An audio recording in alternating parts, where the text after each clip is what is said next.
All right, all right, all right. You're listening to the We're Talking Football podcast. I'm Weston. With me, as always, my right-hand man, Lou. Lou, Christmas in the NFL has come and gone in a blink of an eye, like it always does. We are 5 days removed from the completion of the 2022 NFL Draft. Tonight, we are here to talk about how the Chargers and 49ers fared in this year's draft. Along the way, we can also dive into some winners and losers from this draft. And I may actually wrap us up this evening with a curveball, but I know you'll be prepared for it. So choke up, step up in the box, take this bitch to right field, and everything will be A-OK. I don't know about that, man. I'm like Serrano in Major League. I can't only hit the fastballs. I knew we should have gotten the live chicken. Sorry, Ojabo. I say, fuck you, Jobu. I do it myself. One of the greatest sports movies of all time. Yeah. Speaking of one of the greatest sports movies of all time, before I trickle down here, was catching a couple scenes from The Sandlot, by the way, and it was when Babe Ruth showed up and told them, remember, heroes are never forgotten, but legends never die. That's true. Just so we go through it. Let's be legends this evening as we provide our 2022 post NFL draft coverage. Lou, you and I, obviously, for over a 4-day or 3-day window, sent a lot of text messages back and forth to one another. Your Thursday evening was far more eventful than mine in terms of actually making picks.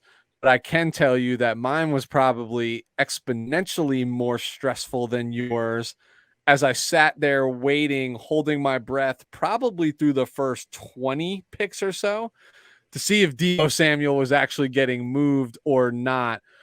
I took one breath after 10, after the Jets made their pick, and said, okay, this is where all the speculation's has been around that number 10 pick, but didn't know if there was any outliers out there. You know, dude, you as well as I know that first night of the draft just causes crazy things to happen because it's like FOMO, right? All of a sudden teams are just like, I need 3 picks. I need 2 picks. I need a pick. I need whatever. Like, I'm missing out on this as they're seeing all these top names that their scouts have been scouting for the last 8-9 months, and they just feel like they have to be a part of it. And I was a little worried that the 49ers would almost devalue their own asset for a moment just to say, I need to pick in the first round of this draft. And you and I talked about it. Oh, kind of like what the Titans did in AJ Brown.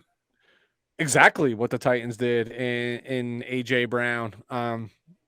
But what they give 18, right? They received for AJ. Like, my expectation, you saw all the chatter beforehand, right? It was like at least 10 and probably 35 and 38 in a player.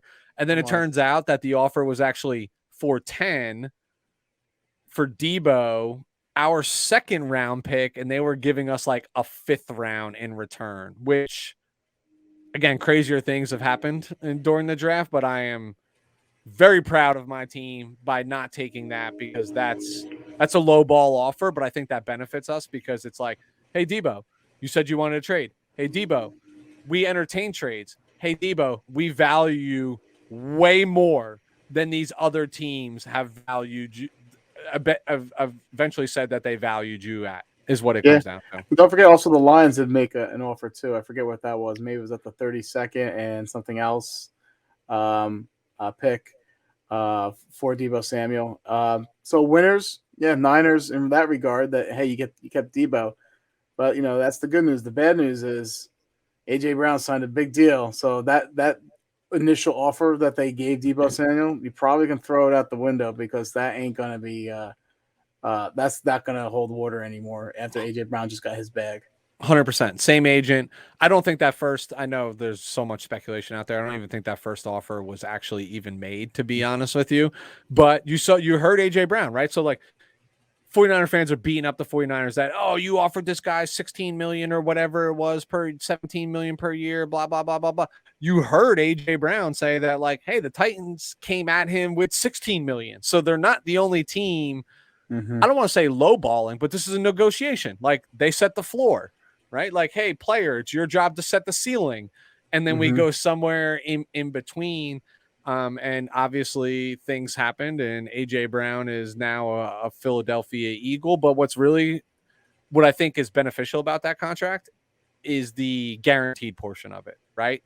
That's all these players care about is the guaranteed portion. And the guaranteed portion, if Debo wants to be compensated similar, is doable. It's doable. It's not this alarming figure, and they all want that APY, right? That average per year.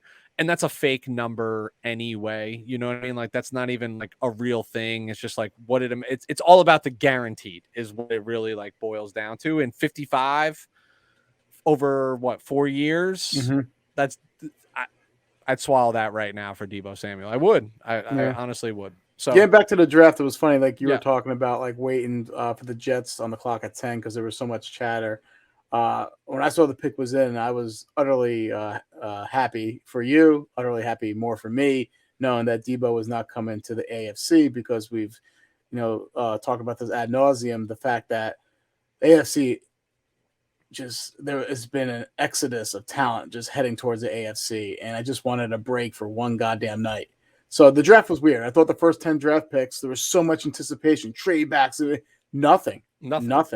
Then picks 11 through 20 happened, and then all of a sudden, that's when the floodgates happened, and shit got crazy. And every pick, I felt like was getting traded, and then like it just was an insane time, like from that 11th to 20th selection. Real fun draft, and which is weird because we were talking about before, usually drafts that don't have top quarterback prospects, the under number of trades is like it's really low because people are not trying to vibe to trade up. But this was a different year. I started to think that like you've quoted me before saying this, and I've said this numerous times. It's not your daddy's NFL anymore. Teams are starting to become more and more aggressive and not valuing draft picks. They want more certainty as opposed to quantity. They want quality over quantity, and they're willing to take that risk. Dude, I don't know why that hasn't been the philosophy for a while. I just look at it like, go get your guy. Like, you know what I mean? Like you pay these scouts, you pay these people. You've been doing this for months and months and months and months and months, and you have your evaluation. If that's your guy, like, go get your guy. Right? Yeah. Like, I wish more people actually took the school of thought that Bill Belichick has, where he's like, that's my guy. Like, and every draft pundit will sit there and be like, you reached, I had this guy with a 3rd round value. You took him. Let's be very clear about something. Do you think Bill Belichick gives a fuck about his Mel Kiper draft grade? I get that, but you know what? I don't want to comment this because I think we're going to save some of this conversation probably for later. So he doesn't, right? And why should he? He's a 6-time Super Bowl winning head coach. You know what I mean? Like and general manager. Like he's basically said like, so. All right, I'll say. Yeah, this. let's time. Let's say all right, we should probably say this. So let's start with our home teams here, like we normally do throughout the week, during the regular season. So, Lou, lead us off like you always do. Let's talk a little bit about the Chargers draft. All right. Well, first and foremost, I thought overall the Chargers they did nothing sexy in the draft, and I don't mean that in a negative way. This was more of a meat and potatoes, I'm going to say, type of draft. They really fortified both the offensive and defensive line. And the joke I used to make during the season, when we're coming the season, is that the fact that the Chargers are softer than a Twinkie filling. Well, after this draft and some of the other acquisitions in the offseason, I no longer really believe that. They did a great job. If you look at a lot of their selections, they did a great job adding players that are versatile. And I think that's a word that gets thrown around a lot. Versatile doesn't mean you can play many positions and up and down in offense or defense. It means you can play many positions at an efficient level, meaning you're good at playing many positions. And I feel like they did a good job of addressing the versatility. So we'll go through some real quick picks. Their 1st round pick, 17, perhaps maybe the most nervous, because there was a player that I was petrified that was going to be on the board for them and be the selection, and one on Trevor Penning. And And the fact that he was on the board while they were selecting gave me, I'm telling my left arm started tingling. That's how nervous I started again. I'm like, I'm going to the hospital. I'm like, they're going to fucking take Trevor Penning and his 34 fucking penalties. And he'll be the sole reason why, Justin Herbert gets hurt in the season. But I'm so proud they had the wherewithal to realize, and even, I'm not sure if you heard Brandon Staley, the head coach of the Chargers, the head coach of the Chargers, his press conference after the first round pick was kind of throwing shade at the fact that people thought they were going to select Trevor Penning. He said, we needed a player to come plug and play right away that had upside. We couldn't afford to take a player that was more of a project. Trevor Penning is that project because he's athletic as hell. Awful technique, a lot of penalties. So I'm glad they had the wherewithal to not take and reach for the fourth offensive tackle. That being said, with their first overall pick, I wanted a wide receiver so bad, or Jordan Davis. Weston, you know this. I thought adding a wide receiver would have changed the dynamic of this offense. But damn, that wide receiver run, it went real early. Starting at 8 with Atlanta, then the Jets, and so on. Then the Falcons trading up. The Saints trading up. Then the Eagles traded up for Jordan Davis, and then I'm like, where does that leave them? There's two players on the board. Jermaine Johnson, would have loved him too, because that would have added some additional pressure. You know me, I think edge is one of the most pivotal positions on a defense. You state cornerback, but I think edge is a premium position, so I wouldn't mind that. And then the other player that I was really high on at 17 was the one they selected in Zion Johnson, Boston College offensive lineman. And the reason why I say offensive lineman, I don't give him designation of interior offensive lineman, is because he's extremely versatile. Now, for those who do listen to us and listen to our Senior Bowl coverage, I'm just going to copy the notes I had. I literally just copy and pasted the notes I had, because I was talking about Zion Johnson for a long period of time during that coverage. And he was the national squad's practice player of the week. He was the best player on that field. My notes say he really paved the way for Arizona State's Rasheed White. He's good in the run game. The way he moved and climbed to second level and pick off linebacker, was extremely impressed by that, because he had the athleticism to do so and had the IQ to identify his assignments. He displayed good power, went against defensive tackle from Arkansas, John Ridgeway, who John Ridgeway is your traditional 0 or 1 technique heavy nose tackle.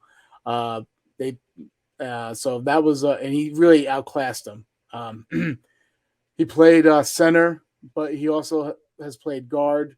He's played tackle. You can move him up and down this offensive line with the Chargers. I thought it was a really solid pick, really high floor pick, plug and play, automatically, boom. Add some more protection, especially in the interior of that offensive line for Justin Herbert. So I personally love that pick. I'm not sure if I like that pick more than the fact that it wasn't Trevor Penning, but I did love the selection of Zion Johnson because of his makeup. He's intelligent. I mean, this guy was a computer science major with a double major with a criminal cybersecurity. If you notice what the Chargers doing, Justin Herbert was a 4.0 academic scholar. Rashaan Slater, he came from Northwestern, was really smart. They are getting really smart players to fit in their scheme. So love the Zion Johnson pick. Me too. Can we stay here for a minute on Zion? Yeah, and I apologize. Yeah. So really prudent effort by the Los Angeles Chargers. Like, no panic, sat in their position, didn't have to reach to get to a player. You've talked at great length about how the right tackle position was that of the greatest concern, i.e. Storm Norton and other names that have been there for the year. I don't know. My personal belief, right, is based on Zion's experience, is he plugs in at guard like right away, right? Like probably plays guard right away. Mm-hmm. Is he able to play tackle? Probably, right? Like he probably has that capability. I know, like I've seen like Staley and other people say that this is not an indication that Filer is sliding outside, but that's what it indicates to me, right? Is that Filer sliding exactly outside the right tackle, and you just plugged a 10-year player in the interior part of your offensive line to protect what you and I were just talking about before I hit record, your most prized possession.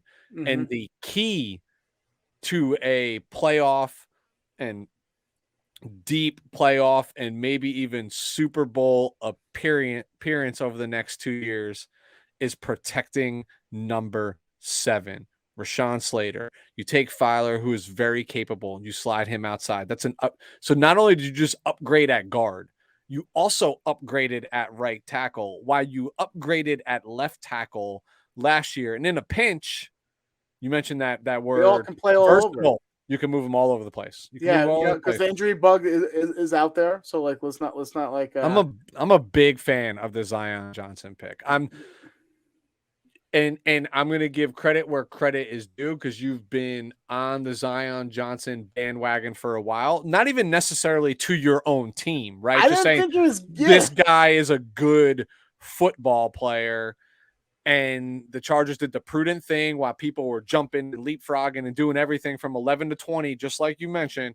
And they sat right there at 17, didn't have to reach, and they got a guy that's going to blend in perfectly with that offense. Yeah, so a couple of things. Players I want, like I said, Jordan Davis.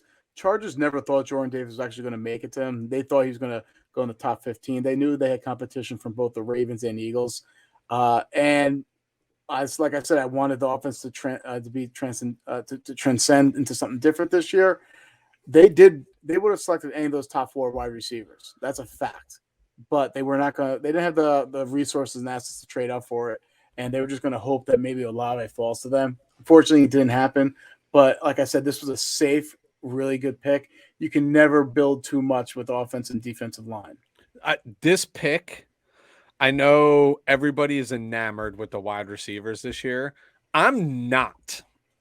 And I've been vocal about this. Like, I'm not, right? Like, I'm not a big Drake London fan. I don't know if I buy into the hype of these Ohio State guys, like I think the best Ohio State wide receiver is still actually at Ohio State, and he's coming out next year. But I think it's like the lack of perceived value of all these other players is what drove their value up. You know who I'm very high on in this draft. And we'll talk about that in short order. I don't think any one of those wide receivers, maybe a Treylon Burks, because you can use him differently than you're using these other guys, might make an immediate impact on a team like the Chargers, because a lot of it does hinder on quarterback play, and you have great quarterback play. Zion Johnson makes your team better now than any of those wide receivers would. That's just my opinion. I really have no doubt in his ability, to be honest with you. He is a beast. He has good size.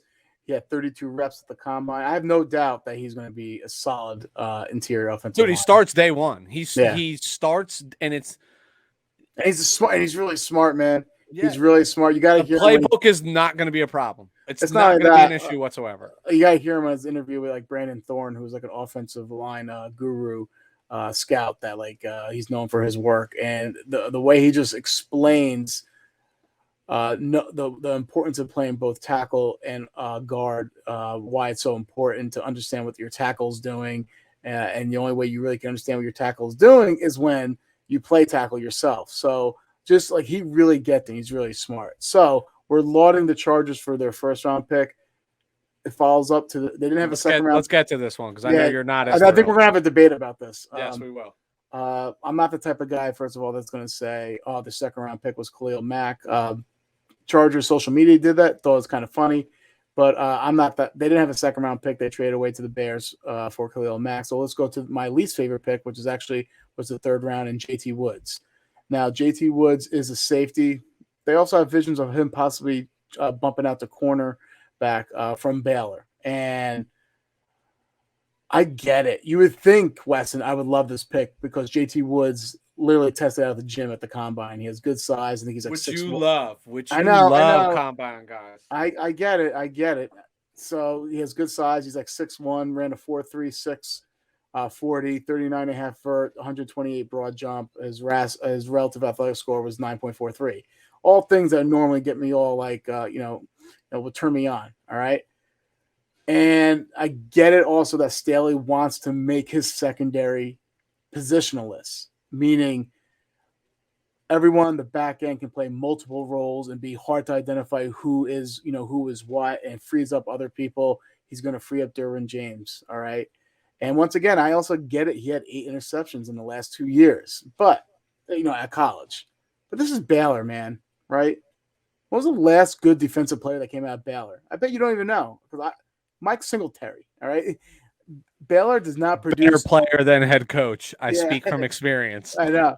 So Baylor does not produce, and you could say that's naive of me to say something like that, but no, I don't. I really don't believe it's not a defensive producing powerhouse. And it's 8 interceptions over the last 2 years. Now, if you go back into the tape, like 4 or 5 of them were just literally when the opposing quarterback was just throwing it up, and like literally could just waved his hand for a fair catch. So it wasn't he really making a play on the ball. He just was able to come down with the ball.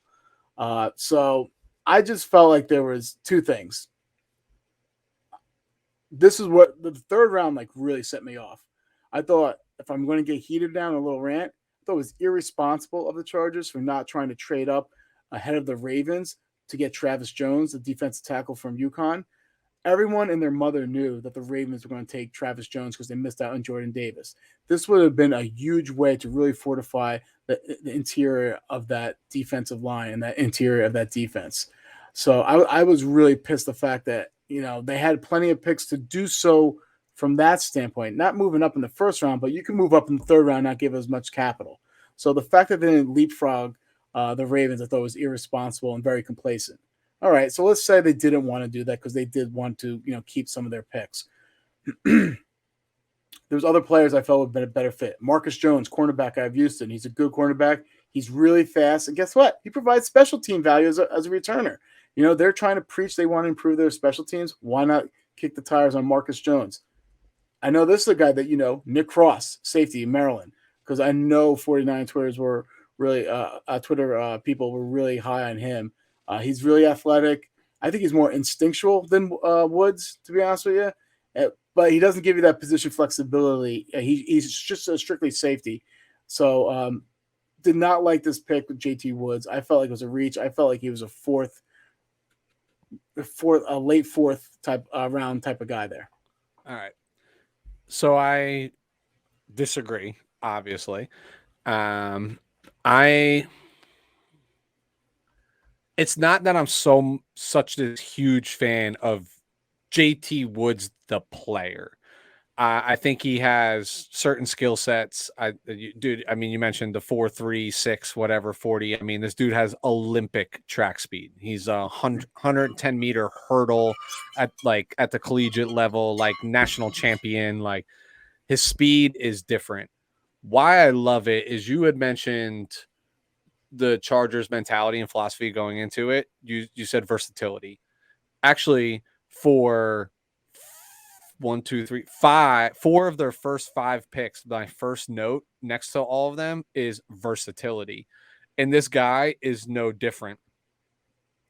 He can play over the top, which lets you create number 3, formerly number 33, Still into weird that box. That, yeah. I know. Into different positions. Now all of a sudden Derwin looks like the 4th linebacker or the 5th linebacker, depending on the alignment, or if you're in the nickel or whatever it is. Like, just let Derwin do what Derwin does, right? Like, he takes the running back out of the passing game. He takes the tight end out of the passing game. He takes the middle of the field away from 10 yards to the line of scrimmage, right? Like, and now you can let him do those things.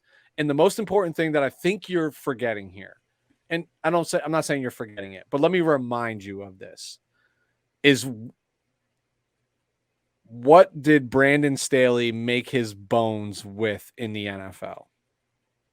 His defense. Defensive backs specifically. Yeah. I'm going to trust that man more than I'm going to trust anybody else's philosophy based on who was on the board, and say, in Brandon, I trust.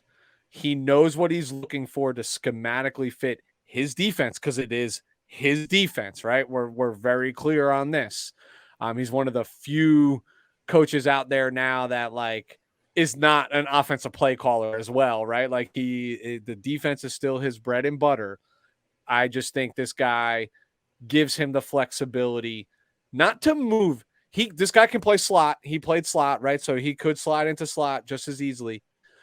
But I think it more importantly gives them the flexibility to say, I can now comfortably put Derwin anywhere on the field that I want to. Anywhere, because there's not a receiver in the league that's going to beat this guy over the top if I have him 15 yards off the line of scrimmage because he's a 4.3 40 guy. Yeah, I also wonder if he's going to be like a Nazir Adderley replacement because both Nazir Adderley and Derwin James are up for contracts after this year.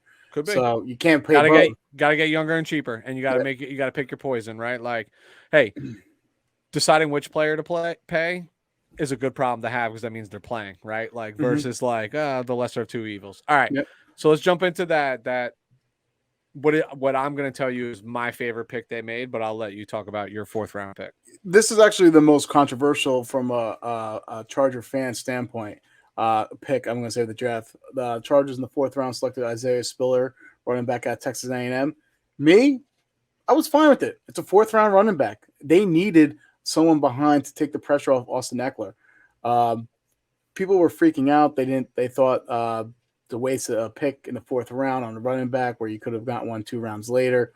Listen, I get it, but I think they found an immediate contributor in their backfield. And what's really going to do is teams are going to play those 2 high safety looks.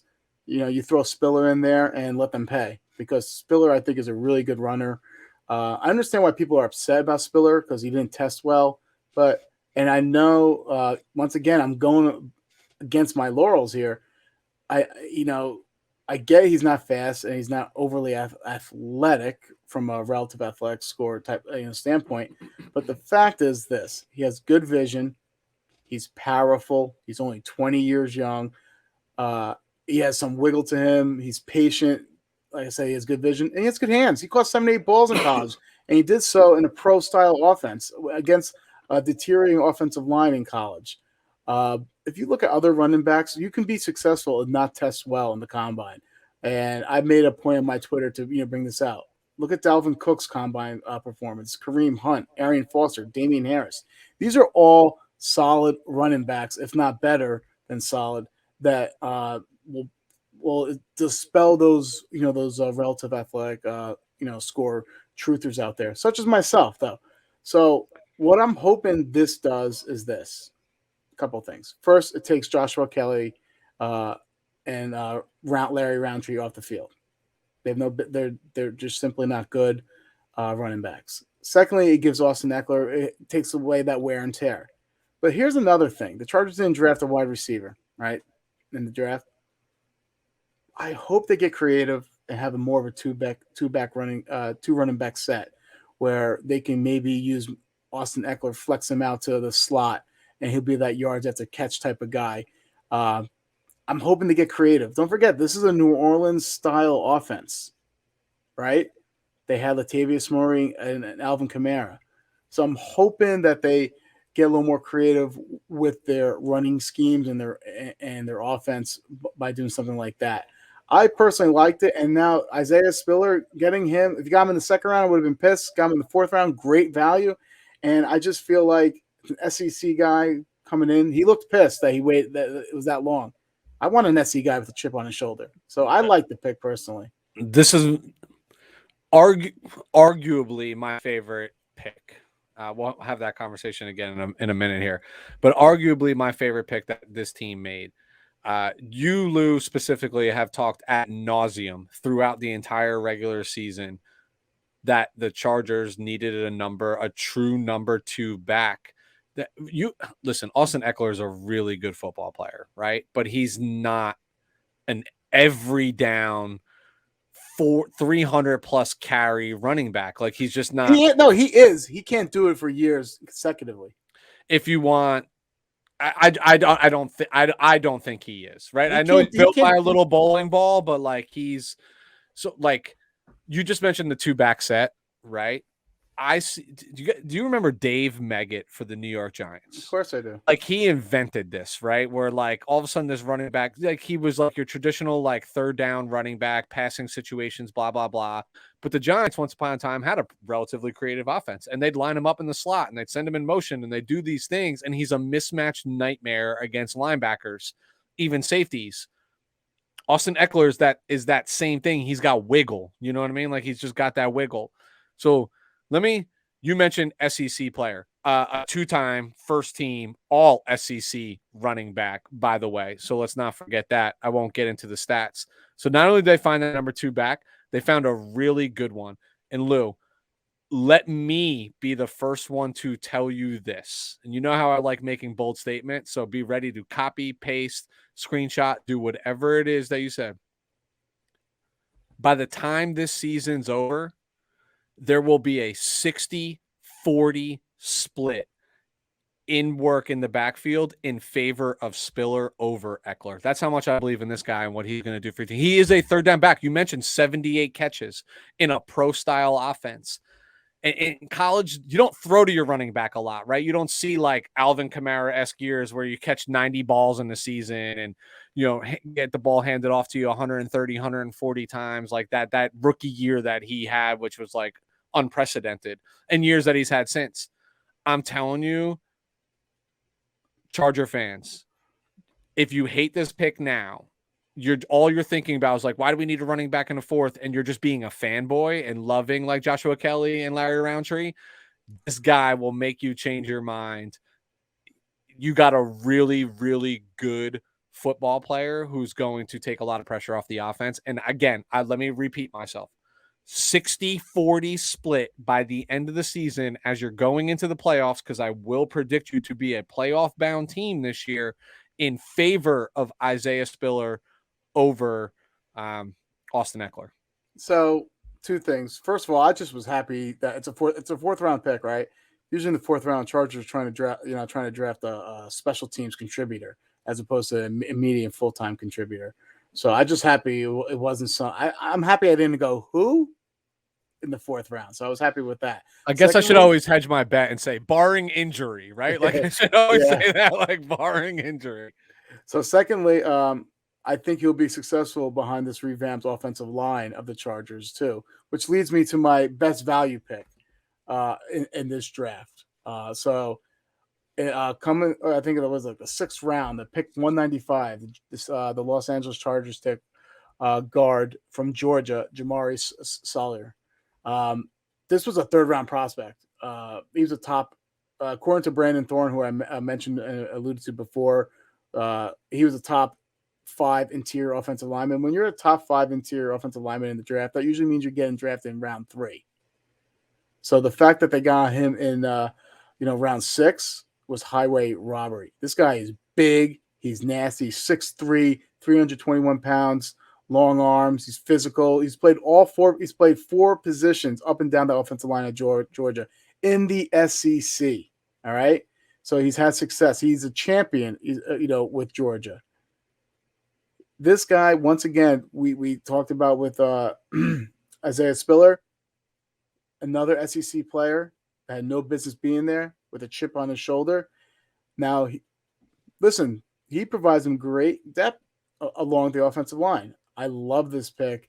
This pick, when they picked Jamari Salyer, I felt like, oh, that's their 3rd round pick, and JT Woods is their 4th round pick. I felt a little better. Slide it around. I felt instantaneously better as soon as I heard his name go into Los Angeles Chargers. So this is a common theme because I'll talk about this with the 49ers and I'll bring up that same sentiment. So I actually love this pick as well. This is the one that I was teetering on the fence with between like Isaiah Spiller and Salyer. I mentioned before about like Filer sliding out, and I know Brandon Staley said that they don't necessarily even know if they want that.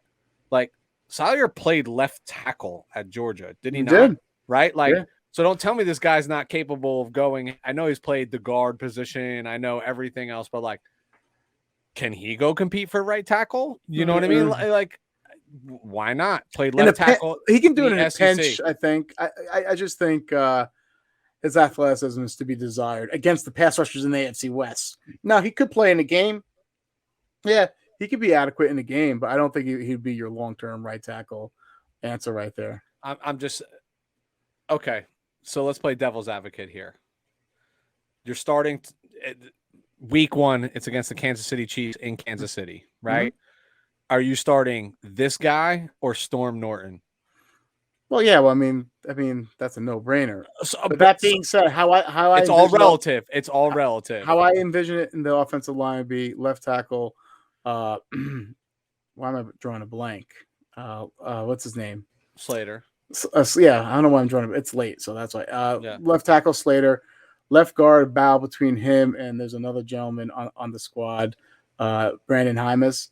So I think he can actually. Those two are going to battle for left guard, in my honest opinion. You got center Lindsley, yep. Right guard Zion Johnson, and right tackle Matt Filer. I mean, that's a pretty nice. It's an upgrade. It's a pretty nice versatile offensive line. So. Yep. So real quick, because I know you didn't mention him, but I wanted to bring it up because you were very upset about. So your 5th round pick, 160 overall, Otitu Banya, defense tackle from UCLA. I know you were upset about the Travis Jones thing, right? And you called it irresponsible to not go get Travis Jones. I think they did their best to rectify that with a 6'4", 320-pound defensive tackle, another man eater. But the reason why I don't think they were so hell-bent on Travis Jones is because they were active at defensive tackle in free agency with Sebastian Joseph Day. Yeah, but not the kid from not on the same level, same body type, same whatever it might be. But like this guy is a Travis Jones body type. I'm not saying he's Travis Jones, right? But they tried to get like the 1C version of Travis Jones a couple rounds later. Are there any undrafted free agents that you were excited about? Awful. Okay. They have not been good in I want to say 3 years, their classes. So I did not highlight at them. I can give you my final draft grade if you would like. Yeah, sure. Throw it at me. So I'm not one of those pansy ass people that gives everyone B's and A's and shit like that. I am a tough grade. I do not grade on a curve. So I think C is average, right? I think this is a little above average this grade, this draft class. I give it a C+. Okay. Which I think is fair. Don't forget they didn't have their 2nd round pick. That's a pretty important thing. So to get a C+ and not have a 2nd round pick, I think that's pretty fair and pretty good. I think, like I said, it makes them stronger. It helps them play bully ball, which I've been clamoring for years because they've always been a finesse team. And the only time they've been really successful is when they had that dominant offensive line back in the day and that dominant front 7 on that defense. So it looks like they're starting to make their way back towards that bully ball. All right. So C+ for the draft. All right, cool. So let's slide into the Niners here. Obviously didn't have a 1st round pick, trading that away this year and next year as part of the Trey Lance package. Hopefully is your future quarterback. So our first pick was number 61 overall in the 2nd round. And they went with edge rusher Drake Jackson out of USC. I don't want to say I'm a big fan of this pick, but I'm a fan of the pick. I'm more of a fan of the pick because, the 49ers of late, when they're the good team, right, and they're ascending. So when we made a Super Bowl appearance and an NFC Championship appearance, a lot of that was predicated on the defense, and a lot of that was predicated on pass rush specifically. Obviously D Ford will never be D Ford again. He'll never be on this team. That's a done deal. That's a wrap. So who do you get to go opposite of a healthy Nick Bosa? What I like about Drake is he's a pretty raw athlete. And when I say like raw athlete, like he's very athletic, but he's been playing in multiple schemes. He's never had a home. He's never had a true position, right? Like they've lined him up at the equivalent of an outside linebacker.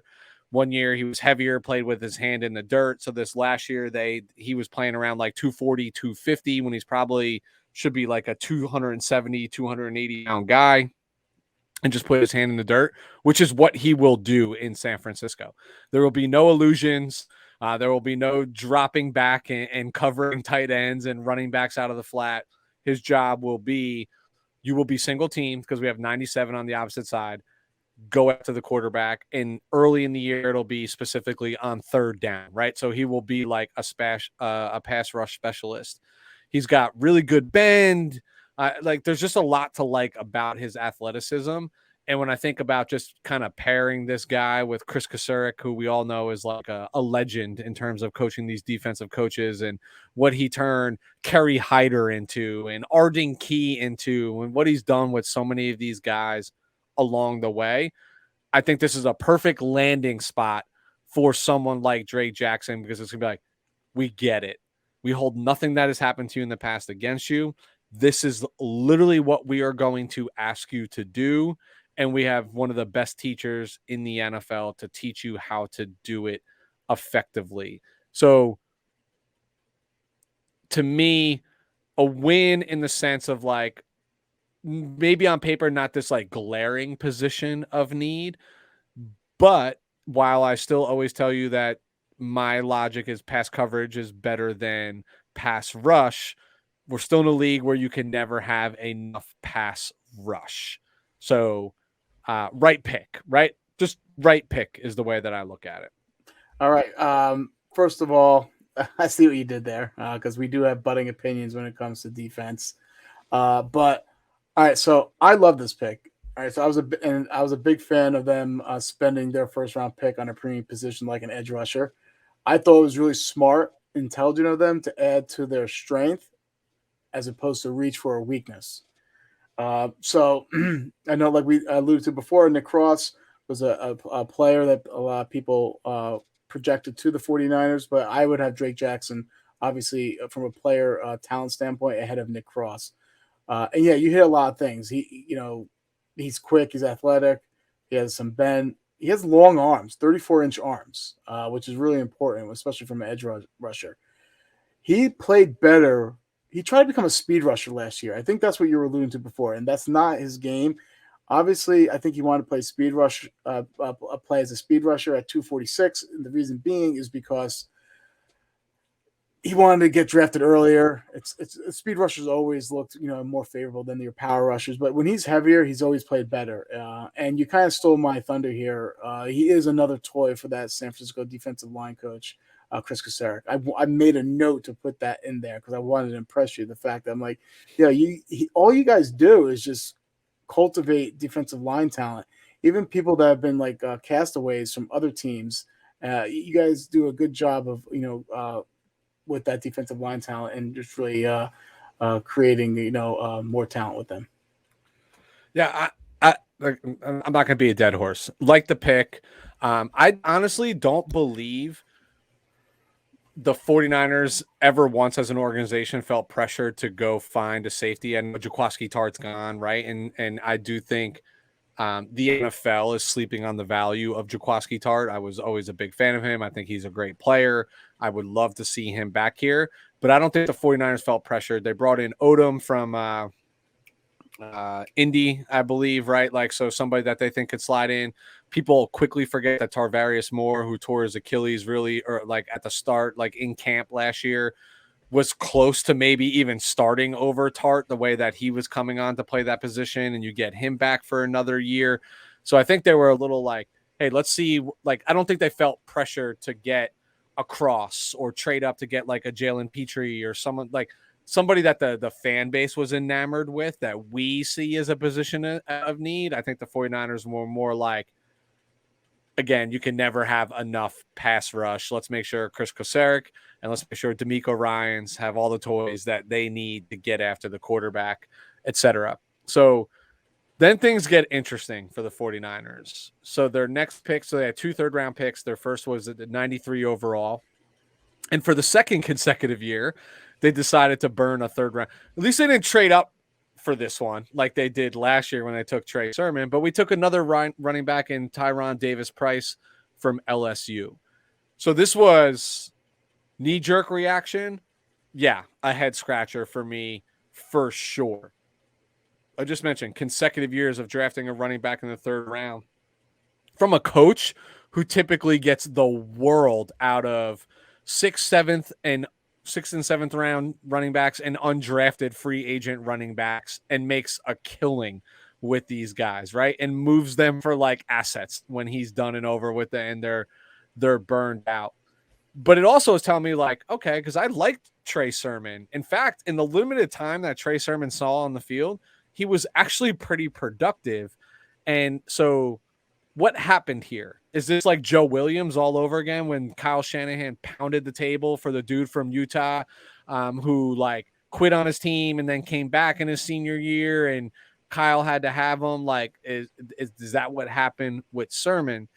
So on the surface, it makes it feel like last year's pick and this year's first third round pick felt like wasted pick. So when I went back and watched like tape on him, right? Highlights and just kind of loaded some LSU games. I actually really liked what I saw from him, like another SEC running back, 1,000-yard rusher. He can pound it in between the tackles. He runs physical. He's a big dude that's not slow. Like this is still a 4.4 guy. You know what I mean? This is not like a 4.7 guy, so he can move. So I'm going to be a Shanahan fanboy here for a minute and just say, let him draft his running backs. Like we know what he does with running backs. What I think this pick means is maybe a little what's been the trait for the 49ers, that outside zone scheme, right? Like getting to the edges. All right, the tape's out there.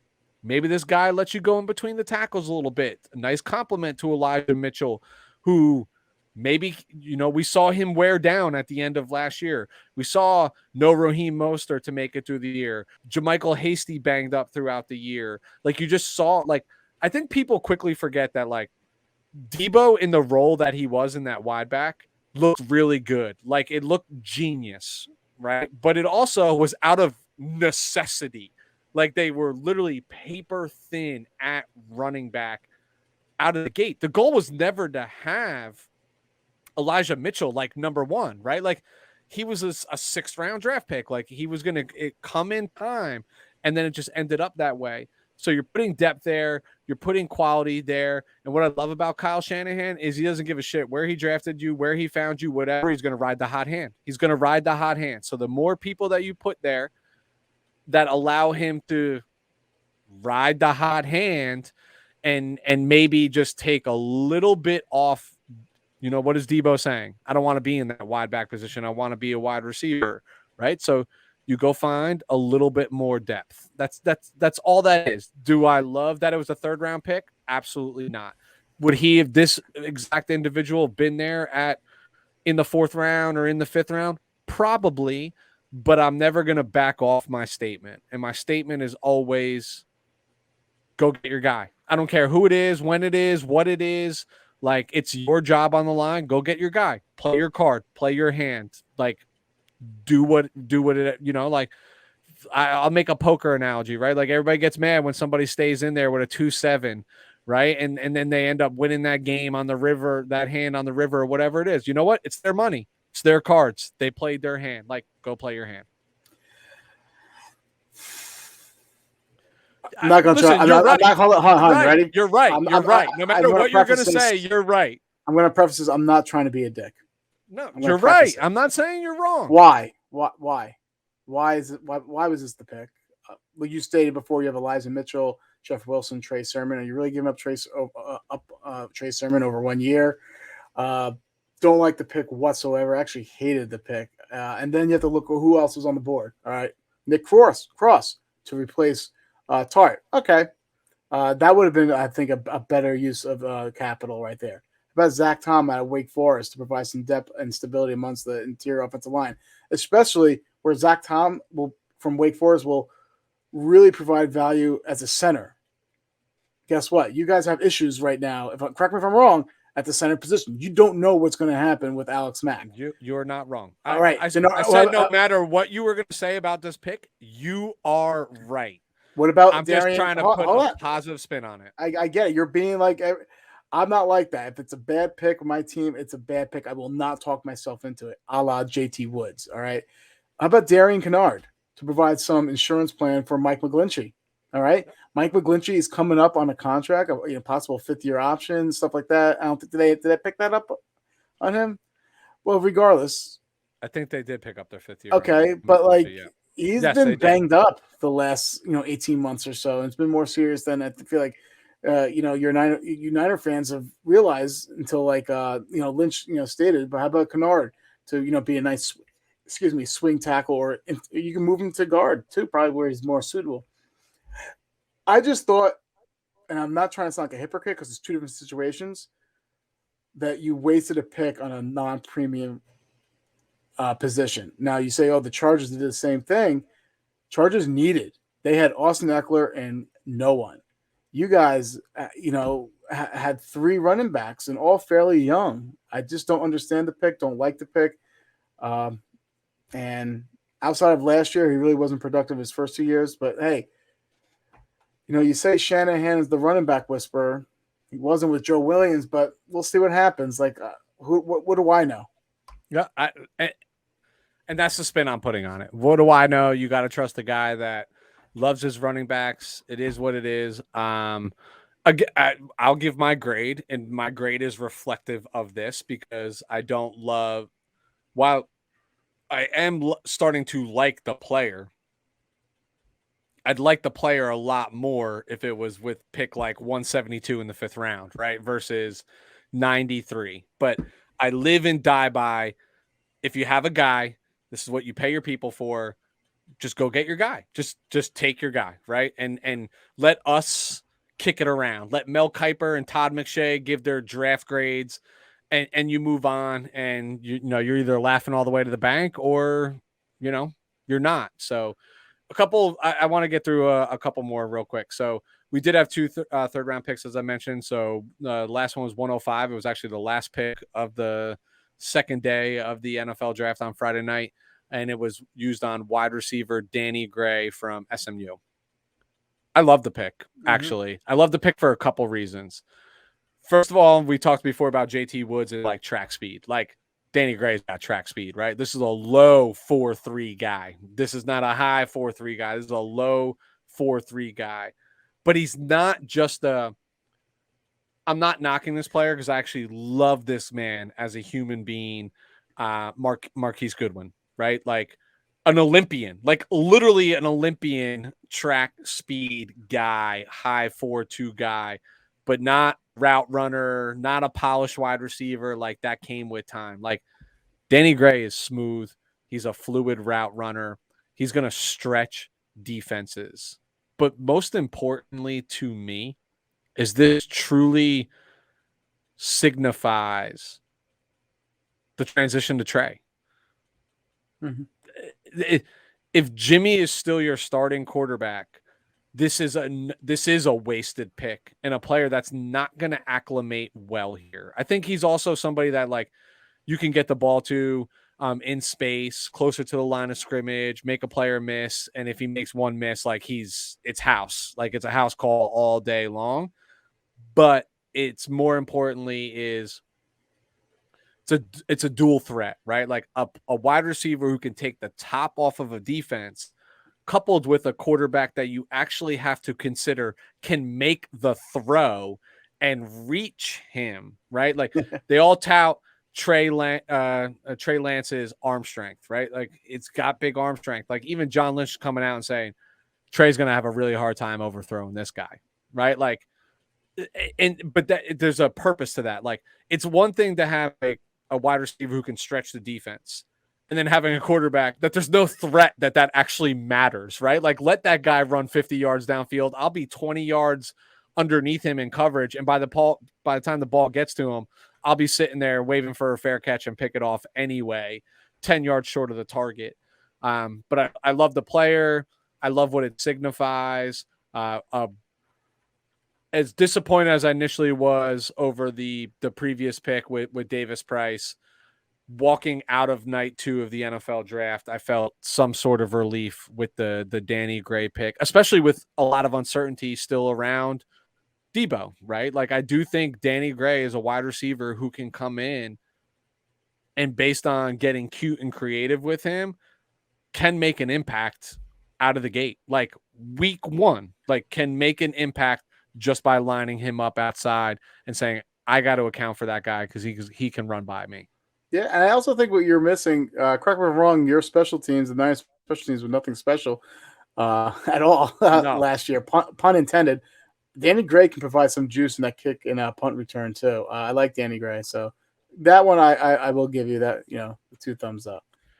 All right, so I'm gonna jumble this a little bit because you just mentioned. All right, 49er fans were irate of when the Davis Price pick came in because, like you mentioned, right there are some questions along the offensive line. Laken Tomlinson is now a New York Jet. What does the interior look like? Mike McGlinchey with that injury. Is Banks, last year's second round pick, ready to go? I think we're actually a little higher on Banks than a lot of people would indicate. Like, there's no surprise that he didn't really find the field a lot last year because there wasn't opportunities for him. And he was coming to a different. You talked about this when we recapped the draft last year.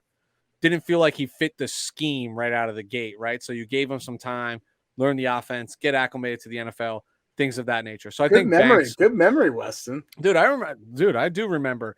I also think they, there was God, why am I drawing a blank? More, that they drafted last year as well. That Jalen Moore that they drafted last year that I think they think can play interior as well. But in the 4th round and in the 6th round, they did address the offensive line. So quickly in the 4th round, a tackle out of University of Texas at San Antonio, Spencer Buford. I love this guy. I loved his tape. I didn't know anything about him. I'll be the first to admit it. Had to go back, watch film, watch clips, do all that. Plays mean. He's going to have the ability to learn from Trent Williams. Long arms. They play very similar, but we use this term versatility as well. He can even probably slide inside to make an impact. And then they hedged their bet with that going in the 6th round, going with the offensive lineman Nick Zakelj from Fordham, who's going to immediately become my favorite player should he make the 53-man roster. Go Fordham Rams. There are very few of them in the NFL. I think this makes the second. Chase Edmonds, shout out to you, brother. But that being said, I covered Zakelj in the related to the Senior Bowl. He didn't have the best Senior Bowl. I'm the first to admit it. When he showed up in the stat sheet, penalty ridden. I get all of that, but this was his first at the NFL level. He's a guard. He was a 4-year starter at Fordham. He was there for 5 years, a 4-year starter at Fordham at left tackle, team captain, all Patriot League, etc. What I like about him is I know the academics it requires to get into Fordham, and they don't actually care that you can play a sport. That's not relevant, right? Like this is like the same treatment that like Northwestern and other schools, Boston College, that they all hold their players accountable for. So I know he's intelligent. I know he's a team captain. I know he's a team leader. But they played Nebraska this year, right? So Fordham played a 1A program, and yes, that's how old I am. I still say 1A and 2A. I don't say FCS and FBS. I don't care about any of that. And he dominated at Nebraska. He didn't just hold his own. He was flattening edge rushers from the Big 12 conference, right? So I know he can play. I know, but it's going to be a transition. There'll be a long tail to this. So 49er fans like breathed a little bit. They're like, oh, okay, maybe we are handling the offensive line. So there's two. God, all right. So I want to talk about. You got to cover other teams, Wes. I know. I want to talk about in the 5th round. You know what? I'll skip this. In the 5th round, they did draft a quarterback, Samuel Womack out of Toledo. I think this guy's a slot guy all day. Like he's 5'9", but he's a 4.3 40 guy. He's got stupidly long arms. Like his arm length is the same as Richard Sherman, who stands 6'3", right? And he's 5'9". So he's like, with his speed and that length, like he's going to eat some people up in the slot, and that's huge with K1 being gone. But I want to go to my favorite pick in this draft. Favorite pick for the 49ers. From Penn State? Picks they actually made. No, I do really like Castro Fields, though. I do like that was one of the ones I liked a little better. I do like him. I'm not going to get into it. I'm like overwhelmed that we got him in the 6th round because I think his tape is way better than that. But our other 6th-round pick at 220 overall, defensive tackle Khalia Davis from UCF. I love this pick. We talked about defense. This is like the place where defensive linemen come. He's probably going to miss the entire year. Most likely. Tore his ACL after like 4 or 5 games in 2021. Didn't play in 2020. Opted out due to COVID. But he is so fluid and so athletic. And every draft pundit talks about his first step being mesmerizing and elite from a speed perspective and getting off blocks. And Lou, I'm going to use your own words. Where do you say pass rush is the most difficult to defend from? The middle. The middle. And that's exactly where he does it from in a 6 foot, 6'1", 6'2", 300+ pound frame. You're not going to hear his name in 2022. You're not going to hear it. But to me, this is one of those future investment picks. You get this guy, he's sitting there, he's just on the whiteboard, watching tape, learning from Kosaric, who wants nothing else but to be a defensive line coach. Like, this guy has every opportunity to go somewhere else. He does. And it's all he wants to do is just be a defensive line coach. I'm going to revisit this clip. And in 2023, we're going to be talking about Khalia Davis again and how he's going to come onto the scene. I love everything about this pick. You also mentioned the Castro Fields. I love that too. But so let me tell you my draft grade for the 49ers. You said C's average. I would give this a C. I like a lot of the players, but I don't love like when, how, why, where, especially with that 3rd round pick. Hard to judge a team when you don't even have a 1st round pick. Your first pick that you make is 61 overall. So it's a C. It's an average. But where the bell curve happens for me is in the undrafted free agents. So we actually signed 14 of them. Listeners, I'm not going to go through 14 of them. I won't bore you to death. But there are 3 that jump off the charts at me. You kept mentioning like Nick Cross throughout all this. And I said, I don't think the 49ers feel pressed to take a safety. But once we started getting into like round 4, round 5, whatever, there was a player that I was like, I want this guy. Can't understand why he's not coming off. You mentioned SEC players with chips on their shoulders. So let me introduce you to Leon O'Neal Jr., safety out of Texas A&M.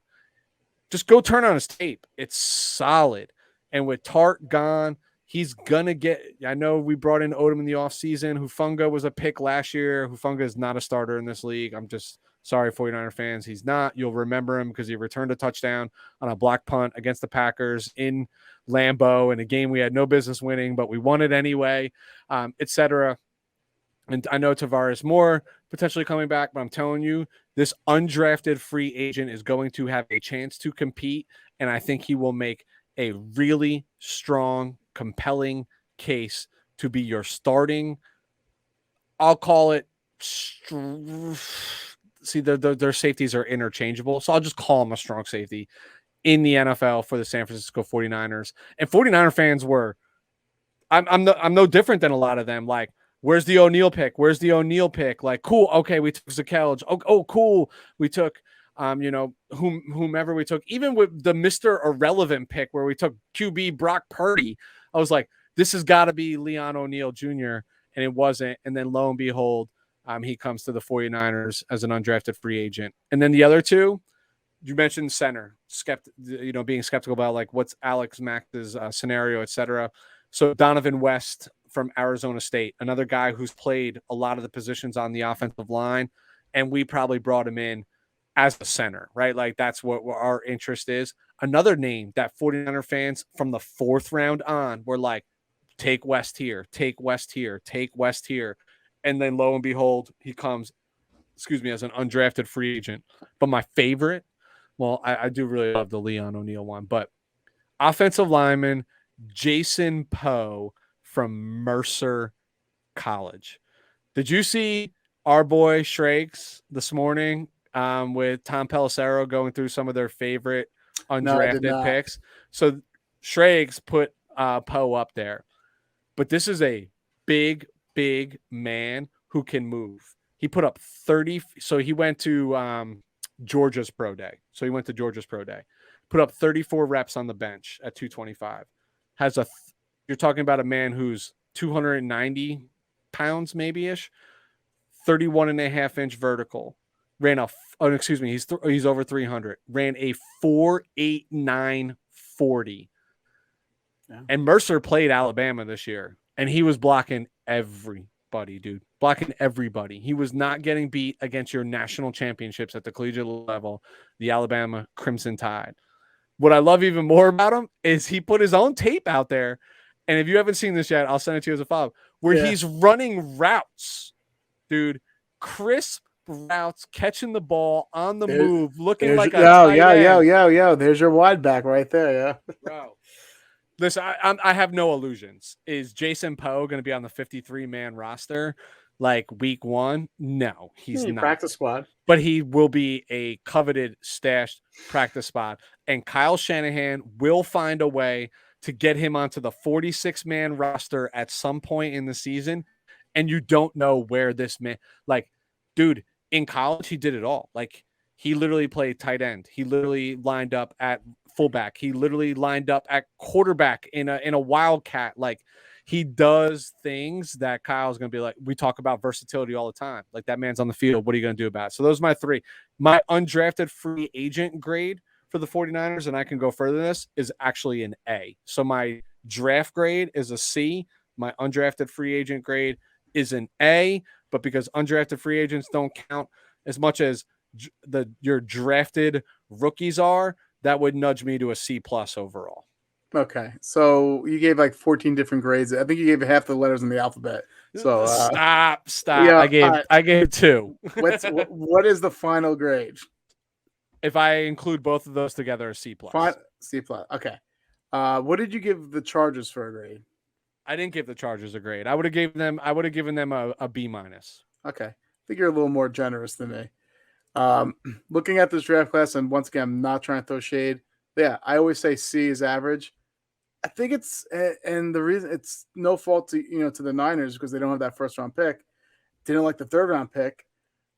So what I'm really looking at is your second pick and your second round pick and your third round pick as the real people I feel comfortable when it comes to a team that needs more contribution. That's because you guys are close. It's not like you guys are rebuilding. I think you need more contributors. I've mentioned some names I thought could have been better selections over Davis Price.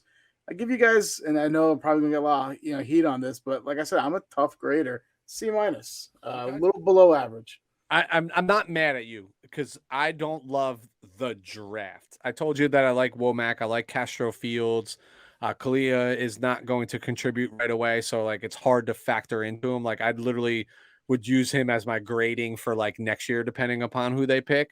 But you liked Castro Fields too. But this is why I'm so high on the undrafted free agent class, is because there are players that they literally secured that 49er fans, if they picked that player in the 4th round, even draft pundits would be like, that's what they were supposed to do.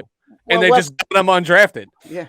Well, Weston, you're doing what every fan I feel like does right now is the fact that by now you're talking yourself into picks. I'm no disillusion. I just told you that. I'm not delusional. Like Jason Poe's not going to be on the like he's going to be on the practice squad, but he's not going to be on the starting roster.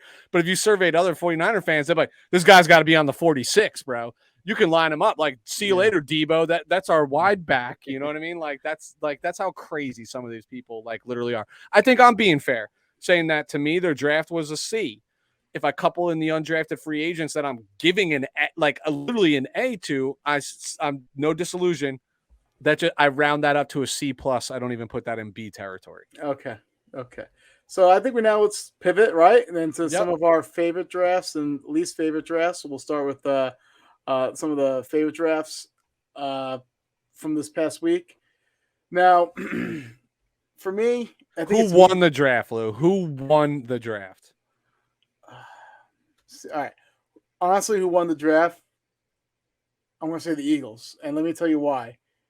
I was looking at what the Eagles did, throughout last week.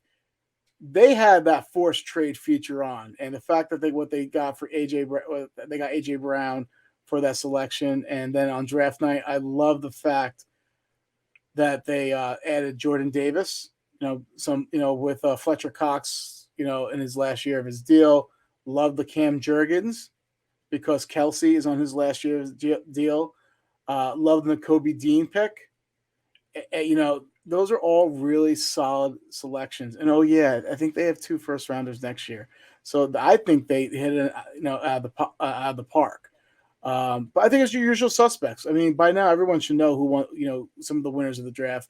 People are going to say the Giants. They had their first 2 picks were phenomenal. The rest of the draft was okay, but Thibodeau and Neal were perhaps the best offensive lineman and edge rusher out there. And then the Jets, they did a great job of adding some flash to the team that was for years was just mainly meat and potatoes, like offensive linemen, defensive linemen. So they did a good job there. And then the Ravens, they had a draft like I would on one of those like mock draft simulators. It was so good. It was almost unbelievable. Like I thought it was phenomenal. But those are the people I really want to highlight. Well, you just named every team in the goddamn NFL. But and now what am I supposed to talk about? I didn't talk about the players. You're right. Those aren't the teams I'm going to say who really won the draft. I thought the Eagles, by now you hear the usual suspects. I would like to kind of go a little deeper into, some of the uncommon teams that they're not getting the accolades I feel like they should be. But I will digress. I'll let you go first. Tell me a winner or 2 that you think. All right, so I will go into a little bit more detail and say why around a particular team because you did a little bit with the Eagles. And for me, I mean, the Eagles are obvious. The A.J. Brown trade puts it over the top. You mentioned their first 3 picks, all stellar, all for crazy reasons. But I'm going to go into detail around the Baltimore Ravens. they just draft so well. Like, I don't even know how else to put it. They draft so well. Like, I mean, dude, they just kind of sat there and like, okay, Kyle Hamilton falls into their lap. And it's like, all right, maybe a little redundant, but we know how they covet defensive backs. And like, how do you get a player like Kyle Hamilton and be like, I don't even have to put you on the field right away. Right? Like, ridiculous. And then who did I mock to them if they stayed pat, right? Like in the first round, center Tyler Lindenbaum. What did I say that their offense moves around? That center quarterback relationship and quarterbacking the offensive line. Then you had David Ojabo, right? So who goes from I can keep going on, right? A guy who's potentially a legit like top 10 talent until he ruptured his Achilles, like on the second to last design snap of like his pro day. Like, are you kidding me? So real quick, I know for a fact, Ojabo was definitely going top 17. And how I know that? I know for a fact that because the Chargers would have been all over him, dude. Yeah, 100%. And I know that for a fact. So bro, there's 17 other teams that picked before him less than 17 because some of them had multiple picks. Plenty of teams, right? Let's say 10 other teams that would have had to seriously consider that. You mentioned Travis Jones, right? Like, just like an embarrassment of riches that these guys get. And they do with ease, right? And it's like, it went from Ozzie Newsome to who's their general manager now? I don't even know. Off the top of my head, yeah. Drawing a blank, but like, it's the same story for the last 15 or 16 years in Baltimore. Like, they just can I throw a little shade to them? Yeah. Who's Lamar throwing to? Because if you notice, I don't see looking at their draft there, I don't see a wide receiver on there. They traded away Marquis Brown. So even though they did get phenomenal value from an offensive line standpoint and on the defensive standpoint as well, what the hell are they doing, at the wide receiver position? Now, I know there's still you're a third wave of free agency, but okay. So you're forgetting 2 very important things. First, you're forgetting who their offensive coordinator is, Greg Roman. You need this is why Marquis wanted out in the first place. And nothing. I mean, dude, his best friend is Lamar Jackson, right? Like, they became like best buddies, but he's just like, offense doesn't go through me anymore, man. It goes through the tight end and it goes through the running game. That's what Greg Roman does. And I, again, have firsthand experience 3 consecutive NFC championship games with the San Francisco 49ers, where Greg Roman was our offensive coordinator and wide receivers were like irrelevant. It was Vernon Davis, and it was a heavy run game and stout defense. That's how that team won. I know, but I'm looking You're at also forgetting our man, Batsman. You are forgetting Rashaan. I'm not. Batsman. So they have Rashaan Bateman. All right. I like Rashaan Bateman, Devin Duvernay, and James Proche. That is their receiving core. It's not good. I mean, Bateman's a good player, and I do listeners, think I know his name is not Batsman, but I am recalling from our when we were on a Ponte show, and that guy obviously a typing error put Batsman, and we've since referred to him Batsman, and I'll never forget about his response was like, "Yo, how you gonna do me like that?" No, it's true. Listen, I'm just nitpicking here. They had a phenomenal draft. It's one of the names you hear all the time, after the draft weekend. So I get it. So you asked me to, so I'll throw out, because you went through a couple teams. Obviously the Jets, anytime a team is making 3 first-round picks and the last of those is Jermaine Johnson, that plenty of people had mocked into their top 10 and even top 15. And what do you go, 26, 27, something like that. I actually think the Tennessee Titans, considering trading away your best offensive weapon in A.J. Brown, didn't do all that bad for themselves as well, between Treylon Burks, Roger McCreary in the second round, and then Malik Willis. Like, I'm gonna slander you so hard right now, but your top 10 quarterback in Ryan Tannehill going into the season last year ain't it, dog. He just ain't it. Like, Malik is going to get an opportunity to compete. And I'm not so uncertain that he doesn't fit this offense maybe a little bit better than Mr. Tannehill does. So if those are my first 3 picks, all things considered, like, you didn't fail. I think you did pretty well for yourself. Yeah. All right. So another team I thought won, and I think I'm going to be against the grain here. I think the Green Bay Packers.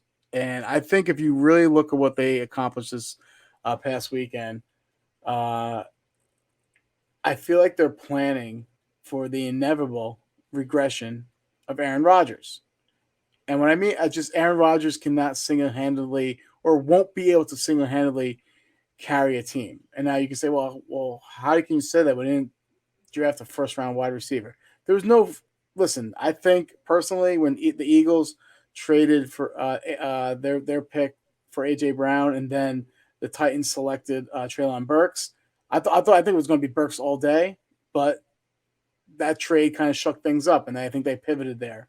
And they weren't going to trade up for one of these wide receivers with all the draft picks. It wouldn't have been fair, I think. You trade up for one of these wide receivers, you know how much pressure you're putting on them, saying that now this is the person we traded up for to replace Devontae Adams. So I don't think that was if the player wasn't there, I think what they did was smart. Now, how can I say that they're building around Aaron Rodgers?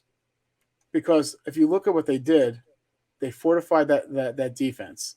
The Quay Walker, Devontae Wyatt picks. All right, so that defense has always been a little soft, right? But last year they kind of bucked the trend, and now they added a little more to it. Then they added Christian Watson, a big, tall, fast wide receiver out of North Dakota State. They finally got that wide receiver. I also like who else? They got another wide receiver from Nevada named Romeo Doubs. I think he's a really good complimentary wide receiver that the Green Bay Packers, will have immediate playing time. But in addition, look at the offensive linemen they picked up. Sean Ryan, UCLA, offensive tackle, versatile, can kick him down to guard. Penn State, Rasheed Walker. Now, Rasheed Walker was selected at 249 overall. And you say, well, why are you so high on him? He had injuries and he didn't test. So there's a little uncertainty there. But when he was healthy, he probably would have been a top, he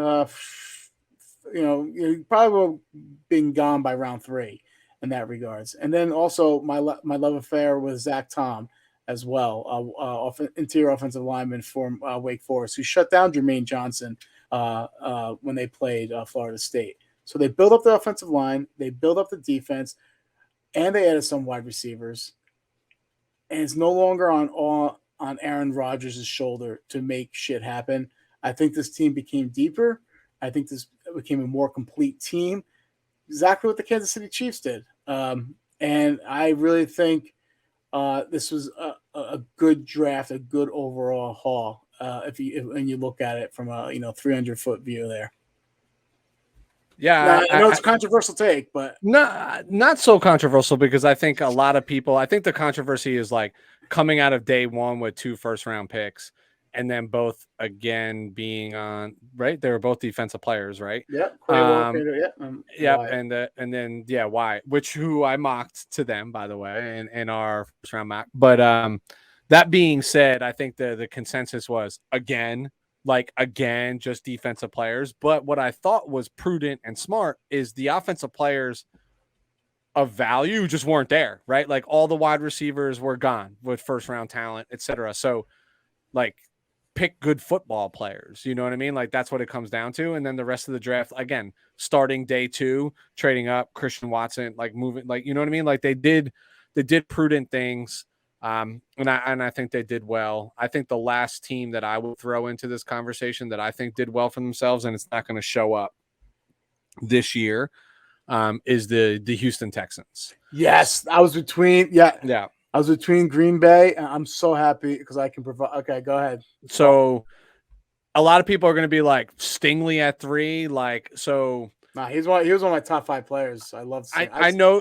You and I know. Like we talk about this. I know somebody on the staff, right? And a lot of I was talking to them moving up, into the draft, and they were just like an offensive-minded guy on that staff talking about, hey, we really want to we do actually believe in Davis Mills. We do think he's going to be a good football player. So obviously the speculation was so protect that football player. And when they were picking at 3, they had the choice of the top 3 tackles in this draft, right? So they had that choice. I know everybody loves Sauce Gardner. I love Sauce Gardner. But outside of that little injury history to Stingley, dude, this dude's a savage, right? So it's not a reach at 3. It might feel like it is on paper, but I'm telling you, it's not a reach. Stingley is a good player. And then those concerns about protect. So they traded back 2 slots, right? Because they were picking at 13. They traded back to 15. So they picked up another first next year, or I think a second and whatever on that. And they got Kenyon Green, a player that we're both high at, the guard from Texas A&M. They had 6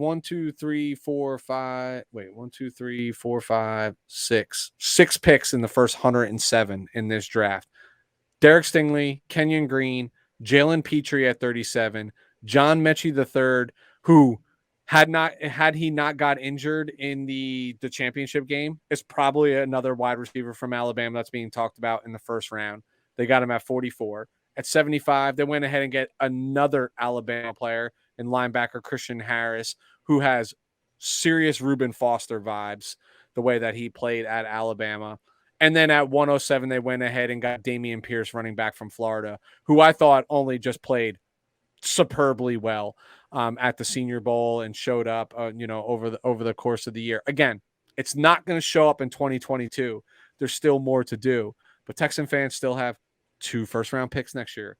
I think they have 2 or 3 second-round picks next year, 11 picks. But every one of these picks was prudent, not redundant. So I just mentioned 3, 4, 5, 6 players at 6 different positions that are immediate starters on this team. Exactly. You hit the nail right in the head. I'm not going to repeat everything you said, but I love the fact that they did a great job of fortifying that secondary with Stingley, who's – I feel about Stingley how I felt about Micah Parsons last year. So that says a lot. So for those who know how I feel about who I felt about Micah Parsons pre-draft, you know that I love Stingley. Jalen Petrie, who gets a lot of comparisons to the Honey Badger. So they did a great job of fortifying that secondary. They added some offensive line. You're right. They got immediate contributors to a team that is in desperate need of contributors. I just think it was prudent, right? And making moves, some trades. Dude, that 44 pick was from Cleveland. The 75th pick was from Denver. the 107 was from Detroit. Like they're just using their, you know what I mean? They weren't getting cute with their assets. Like, no, we need contributions right away. So I thought the Houston Texans did real well from themselves. So speaking of doing well from themselves, let's parlay into those that maybe didn't do so well from themselves and losers in this particular draft. So, yeah, my first on the docket is the Chicago Bears. And why do they hate Justin Fields? Why? I don't understand why. Because this regime didn't pick them. I don't know, but their first 2 picks were okay. Both secondary players, Kyler Gordon at 39 and Jaquan Brisker at 48. They're good players, okay. But if you look at the offensive players they passed up to help Justin Fields, they passed up on George Pickens, Alec Pierce, Sky Moore, and Cam Jurgens. All would have been real help for a struggling Justin Fields in that offense. Now, if you look at their depth chart, it's just Mooney and everyone else. I just thought they did a bad job fortifying offensive line, adding, skill position players much needed. Hell, maybe even a running back to take some pressure off of Montgomery or like add like a different dimension, like the kid from Georgia, Cook. But I just felt like this wasn't it. This wasn't the draft. They did not add enough to support Justin Fields. And be honest with you, you know how I feel about the secondary players. I don't think they were premium positions they selected either with their first 2 picks. Now, am I being a little harsh because they didn't have a first round overall pick because they traded for Justin Fields last year? Yeah, I might be, but I just think they were redundant on their first 2 picks, and it's not going to help their second quarterback. And you have to worry about that. Think about what Sam Darnold went through. You don't want your second year quarterback seeing ghosts, and I just don't think he has the help around him to be successful. And once again, the possibility he could fail this year because of that. Yeah. So I'll take it a step further with the Bears. While I like the player Velus Jones from Tennessee, I'm a Vols fan. I put it out there all the time. Dude is literally 25, like in a month, right? Like, so he's an old senior. Yeah. How high is his ceiling? That's what I'm saying. How high is his ceiling if he's 25 years old? He's a good player, but he feels just like so similar to Darnell Mooney. Like, it doesn't feel like it's a lot of difference. And it's just like, where's the compliment, right? Where's the Allen Robinson, Darnell Mooney balance? Somebody similar, like you said, weapons. So I won't belabor the point. I'm torn here. Like, part of me just wants to dig into the Jacksonville Jaguars so badly. Like, so badly. But I'm going to actually parlay into the New England Patriots. That's the low-hanging fruit. It's the low-hanging fruit, and then I'll let the cream rise to the top on this one. So The obvious is Cole Strange, right? At whatever it was, 27, 20, whatever. 29. Where everybody's like, hey, this dude from Chattanooga has got a 3rd round grade on him, and Bill Belichick says, I'm going to go ahead and take him in the 1st round. And I can't help but get the video. Did you see that video of Sean McVay and Les Snead? We're floored. Dude, they were like, we thought we'd have a shot at him at 100, and they just start dying laughing. And I agree with Sean McVay, and let me tell you why. I watched him at the Senior Bowl. I thought there was numerous times he got overpowered, and I just wouldn't ever think to my head that he'd be a 1st round pick. So again, I err on 2 schools of thought. One is, if that's your guy, you go get your guy, right? Like we all talked about that most teams only have 14 to 16 1st round grades given anyway.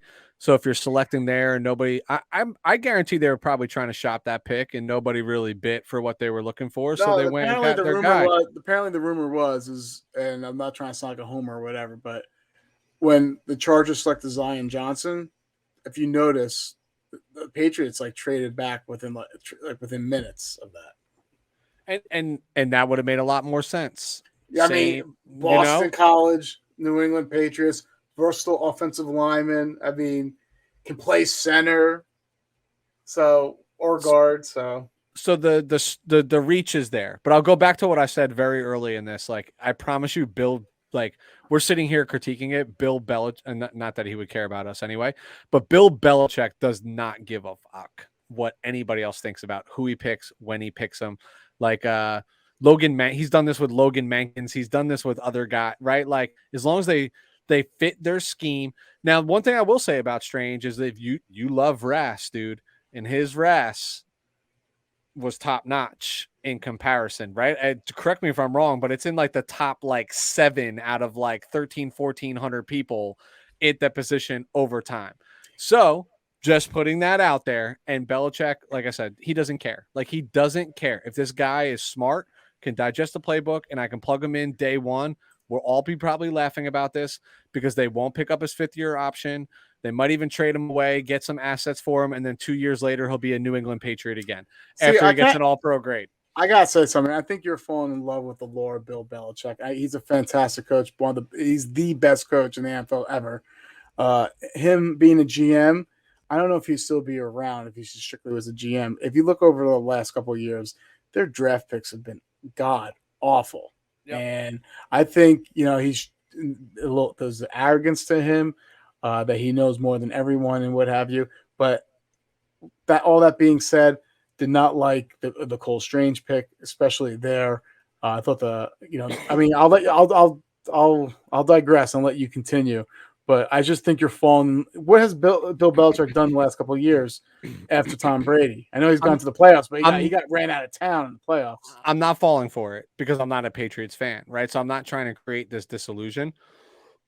Excuse me. What I'm saying is, like, he doesn't care, right? So, like, he's going to pick his guy. Where I start to critique even heavier is at 127 and 183. They take 2 more running backs to add to a group that is already Damian Harris, Ramondre Stevenson, James White, Ty Montgomery, JJ Taylor, and Divine Ozigbo, right? So I just mentioned 1, 2, 3, 4, 5, 6 running backs already on the roster, and they drafted 2 more. So you think Kyle Shanahan loves running backs? I agree, right? This is where is Bill the GM getting in the way, because those don't make a lot of sense to me on a team that, like, maybe I should be looking at going to get my 2nd year. And then they drafted another quarterback in like the 4th or 5th round or whatever. Zappy, remember? Zappy. Yeah, Zappy in the 4th round or whatever it was. And it's just like, shouldn't we be investing around Mac Jones? Okay, so arguably you did that with an offensive lineman. Should you not be supporting that with other assets? They traded up for Tyquan Thornton, the wide receiver at Baylor. I get it. You love the speed, you love the measurables and all, but they traded up for Tyquan Thornton, which I thought was a reach, when the following players, once again, were still on the board: George Pickens, Alec Pierce, and Sky Moore. So not sure what they saw in Thornton over those guys, but I thought that was another shocker. So they're back-to-back the 2 picks in the draft were head scratches for me. The one I really like looking at this draft is the Marcus Jones selection out of Houston. Like I said, he adds special team value. He's fast. I think he's a really good cornerback too. And that's the only pick looking at this I really love. Well, here's the funnier thing too, is I'm trying to remember where, but somebody knocked hey, can somebody remind Bill that you can select players from 1A football and not just like dudes from Tennessee, Chattanooga, South Dakota State, Northwestern Missouri State, and Western Kentucky? Like, there are a number of other, D1, 1A collegiate teams. I do want to beat up on the Jaguars, not tremendously, but like 2 linebackers in the top 70 and the Trayvon Walker. Like, no secret, man. Like, we all knew, like, as we got closer to it, he was going to go 1 because of his, like, upside. And, we had Craig on here, who is a Trayvon Walker fan and started to vouch for him from tape and whatnot. But we all said the same thing. You take this man in the top 5, let alone at the top 1, you're just setting a precedent for failure for this guy, because, like, you expect number 1 to explode onto the scene, to make an immediate impact, to almost change the guard for your team like a quarterback would number 1 overall, or in more recent years, like a Myles Garrett or even Nick Bosa at 2. Like those are the expectations you have of this player. And I just don't think Trayvon has that. I'm not going to say he's not going to be a good player, but he's not going to do those things, is my opinion. I'm confused with the fit too. But like Aiden Hutchinson was the safe bet, right? Like consistency, motor, team lead. Like you need those things down in Jacksonville. Like it just felt like that was even one of the linemen, any of the offensive tackles, any one of them. Like I'm building around my quarterback. Like none of this was like we all said, Trevor Lawrence was like the best prospect since Andrew Luck, right? Like that's what everybody's saying about him. Like, why would you not support that? And I'm sorry, Christian Kirk is not supporting that. yeah. So that's my knock. Last one for me, New Orleans Saints. I was shocked they didn't move up in the top 10 for better talent. They really mortgaged their future, and I like Chris Olave a lot, but they really mortgaged their future, by trading a future first-round pick for Chris Olave and Trevor Penning. In my opinion, I know they're delusional, but they think that they are closer than they are. And while I do like the Chris Olave pick, don't like the Trevor Penning pick for reasons I stated before. That I was relieved when the Chargers did not select Trevor Penning. I just thought it was a little confusing looking at this draft. I always thought they were going to trade up. Remember our last show, I'm like, they want an offensive tackle, man. They're going to trade up for an offensive tackle. It's not going to be a quarterback. They are not selecting a quarterback. And they just stayed put, selected the fifth best offensive tackle on the board, and they traded up for their wide receiver. Don't think this really moves the needle too much for me with those selections. And then guess what? If Winston fails this year, what's their plan next year? Because I tell you right now, they don't have a first-round pick. So very confused what's going on there in New Orleans for those reasons. Yeah. Well, we were both wrong, by the way, on the over-under, because they did make 2 first-round selections, even though they did move a little bit on the Olave. All right. So winners and losers, you've heard it. We've covered the Niners. We covered the Chargers. Lou, I promise you a little bit of a curveball, but it's not a true 12-6 hook, right? Okay. So hang it. I'm going to hang it for you right now. So what which one do I want to ask first? What was your favorite? No, I'll ask this one first. What team had the best value pick, and who was that pick? Ooh. The best value pick. That's a good question.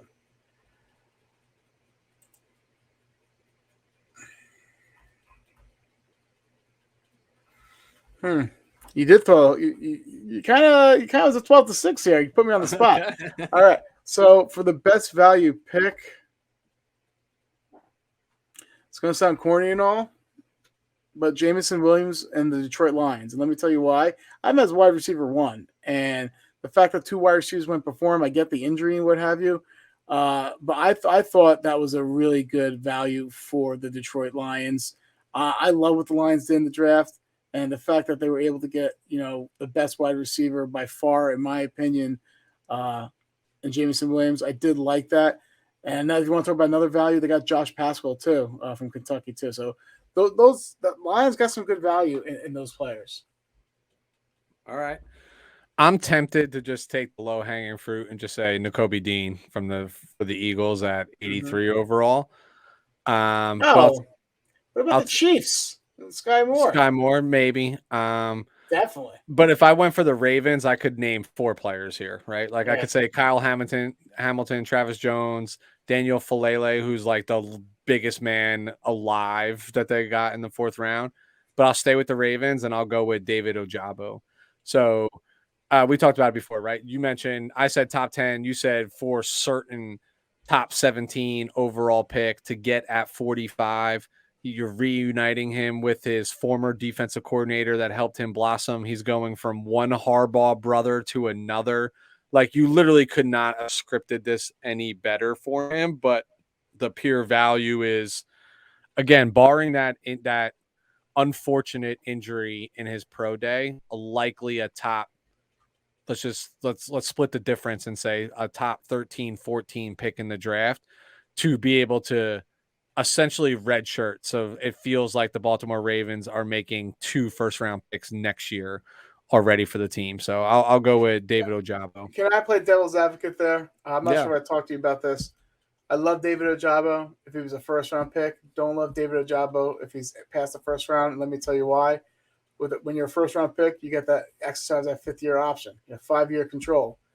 When you're not first-round pick, you only have 4 years. So David Ojabo injury, he's probably not going to play this year. If he does, it's going to be towards the back end of the year, right?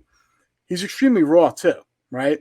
So now he needs another year of learning curve too. That's the first 2 years of the contract where you're not getting his full potential. So now you have basically 2 years remaining on that contract to see what he really has, and that could be challenging. I think so. I would love if someone like with that numerous first round picks, would take Ojabo, but it could be a little challenging when he gets past that first round to make a fair evaluation of what he could be.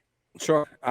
I think when you have teams that have 2 first-round picks more often than not, like let's exclude the Packers or the Chiefs, but there's a reason why they have 2 first-round picks. So it's like you can't necessarily truly roll the dice on a redshirt guy, but to counter your argument, okay, yeah. So the first round carries that 5th-year option standpoint, but if he's a year removed and then he's in that second year being raw, the extension is shortly there, and it's not for the same money as somebody who might be a first round pick and balls out, right? Or slips to the second round because he's got character issues and balls out, and you lose that 5th-year option. So I just think for where they got him and the environment that he's going to, it just makes a lot of sense for both parties. And that's where the value is there. And I didn't want to say Nakobe Dean because I felt like that was the lowest hanging, most obvious fruit, who's probably also facing a redshirt year as well. He said he's going to be ready for camp. Dude, Pex, bro, at linebacker, those are different. So let me throw you my last little curveball. I'm guessing it's the opposite now. No, I'm going to say, what was your favorite pick of the draft? Yeah, my favorite pick of the draft. I know I'm staying in the first round, but I love the fact that the Giants and that passed on Kayvon Thibodeau. I'm a big Kayvon Thibodeau fan. I just think he's smart and he intimidates, NFL like management the way he talks. I think he's great. I think he's athletic. I think it's some of the concerns are overblown when it comes to him taking plays off. I think he's gonna really thrive in New York. Love the Kayvon Thibodeau pick. You have to understand, before all this, he was easily slotted to be, the first overall pick. And now they start, I don't know why it's always Oregon players, Justin Herbert, Marcus Mariota, Penny Sewell, Kayvon Thibodeau. Always, for some reason, Oregon top prospects, they always get like shit thrown on right before the draft. Those are easily supposed to be first overall picks, and people don't love the Pac-12, man. People don't love the Pac-12. They like USC. So, but I'm just saying, I just find it interesting. But I love the Kayvon Thibodeau pick. So what I love about that is the order in which the Giants chose to do this, right? Because they had their choice of the 3 tackles, which they desperately need one of them anyway. And everybody linked them, ourselves included, to Cross because of the working amount of right tackle and whatnot. So if you take the tackle first, even though there's only 1 pick in between you, I do think there's teams who are calling Carolina with all the uncertainty around what Carolina was going to do, quarterback or whatever, to get there for Thibodeau, right? So you strategically were like, I'm going to take Thibodeau, and then I am fine with any of the 3 tackles because they're still there, right? You know what I mean? It's just like they're still all there. But if I play my hand on one of the tackles, I probably, more likely than not, I miss out on Thibodeau. But the way that they planned it, it could not have gone any better, because I don't think they were really ever in play for Icky, because I thought they probably thought Icky was going to be long gone before they even picked that 5, right? Like that's probably, so they probably didn't do as much homework on him as they did on Neal and Cross. So I think they were fine going between the two. And then Neal still being there, I think was like the dream scenario for them. So I agree. And I think Thibodeau at 5, great pick, but specifically because they chose him at 5 because they probably might not have been able to pull that trigger at 7. So I'm going to be not a homer. What's the word I want to look for? I'm just going to stay true to what I've been pounding the table for me. So my favorite pick was the Titans taking Treylon Burks, where they took him. I don't like the reason why they had to do it. I think if AJ Brown's still there, that's probably not, a play. Well, because they were picking what overall anyway? They were picking The 24th. Yeah, so I don't think a wide receiver was on their radar to begin with.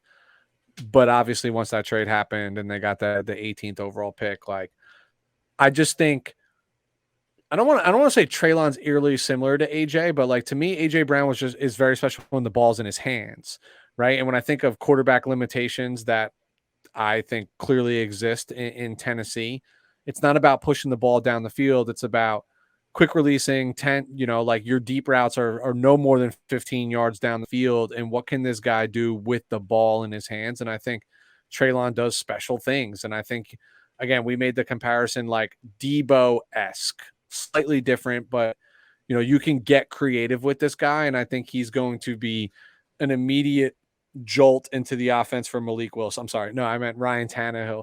He's going to be a jolt to them.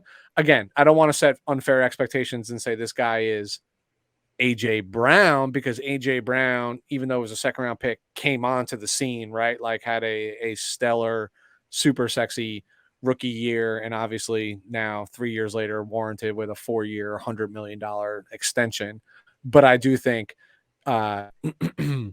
Treylon's the right guy for Tennessee, especially in such a run-heavy offense. There'll be creative ways to get him involved. I just more look forward to seeing him when Malik Willis is his quarterback versus when Ryan Tannehill is his quarterback.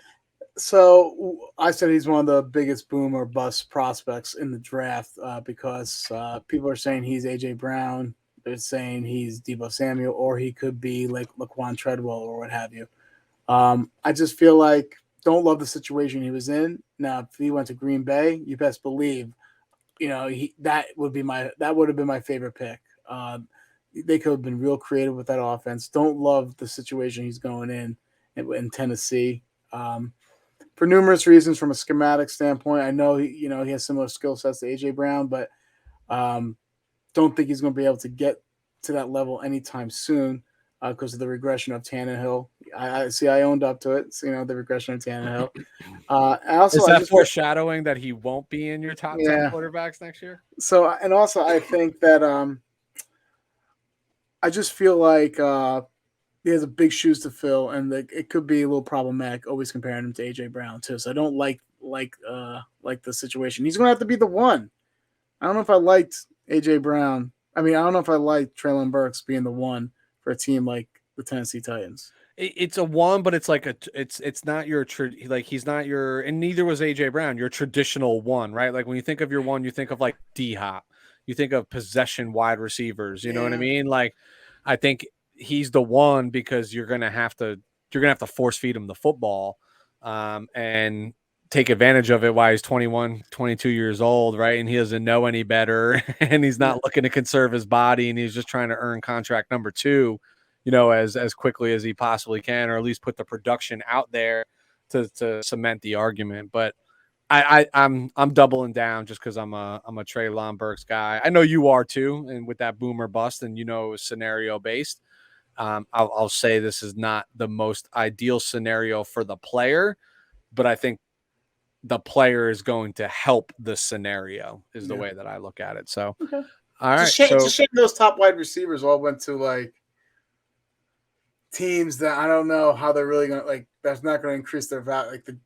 I love Garrett Wilson, went to the Jets, Drake London to the Falcons. There's no the quarterbacks there. I don't know what Marcus Mariota's doing with Drake London. Yeah. Or Jameis Winston with Olave, or Goff with Jamison Williams. So it's a shame that none of these quarterbacks could play with better Well, none of these receivers going to play with better quarterbacks. Yeah, they didn't get Mahomes. They didn't get, Sky Moore and Christian Watson are laughing all the way to the bank because they're about to get force-fed rocks in so many ways. So, yeah. Lou, that's a wrap for us. To quickly recap, again, we went through our recap of the draft, talked about your Chargers, my 49ers, gave some winners, losers, talked about value picks, talked about our favorite picks.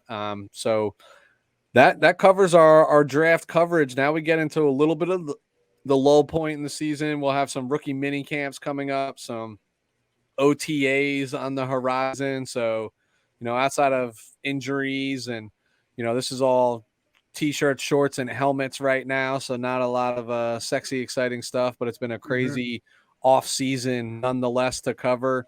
But like I always do, Lou, I'll rely on you to let everybody know where they can find us. Follow us on Instagram and Twitter at WTF Pod NFL. And Weston, where can they find us on YouTube? We're Talking Football on YouTube. I still have a running bet going with Lou for anybody that remembers that. Doesn't look that good. Doesn't look that good for Lou, but Lou doesn't even actually owe me anything in return. I just told him by the end of the end of 2022, we get to 500 subscribers. A very expensive dinner is coming his way on me that I will be partaking in as well, of course. I'm not just going to send him and the wife out. That's silly. I'm going to make him have to go out and spend time with me. But Lou, always appreciate the time. I know it's late in the evening, but we'll be back in short order. All right, take it easy. Adios.